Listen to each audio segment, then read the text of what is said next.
शिवसेनेच्या आंदोलनाला सुरुवात होते आणि शिवसैनिक जे आहेत ते बॅगा घेऊन या ठिकाणी आल्याचं आपल्याला पोहोचलेले पाहायला मिळत आहेत। मंत्री संजय शिरसाट यांच्या बॅगा ज्या आहेत त्या पैशांच्या बॅगा असल्याचा आरोप जो आहे तो महाविकास आघाडीकडून करण्यात आला होता आणि थोड्याच वेळामध्ये या ठिकाणी आंदोलन सुरुवात होते। परंतु हे सर्व शिवसैनिक आहेत ते शिवसैनिक पैशाच्या बॅगा घेऊन ज्या आहेत त्या पैशाच्या बॅगा घेऊन या ठिकाणी पोहोचल्याचं पाहायला मिळतं।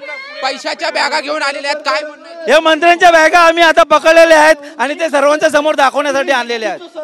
नक्कीच आपण पाहतोय की सर्व शिवसैनिक जे आहेत ते वेगवेगळ्या स्वरूपामध्ये जे आहेत त्या आंदोलनाला उपस्थित झाल्याचं पाहायला मिळत आहेत। पैशाच्या बॅगा, बनावट पैसे जे आहेत त्या पैशाच्या बॅगा या ठिकाणी घेऊन आलेले शिवसैनिक पाहायला मिळत आहेत। काही शिवसैनिक जे आहेत ते बनियान घेऊन देखील आल्याचं आपल्याला पाहायला मिळतं। एकीकडे इंडिया आघाडीचा मोर्चा होतोय तर दुसरीकडे शिवसेनेचा मोर्चा जो आहे तो दादरमध्ये छत्रपती शिवाजी महाराज पार्क या परिसरामध्ये होताना पाहायला मिळतोय आणि शिवसैनिक वेगवेगळ्या स्वरूपात या ठिकाणी उपस्थित झाल्याचं पाहायला मिळतंय। कॅमेरामॅन योगेश सावंतसह निवृत्ती बाबर, TV9 मराठी, मुंबई।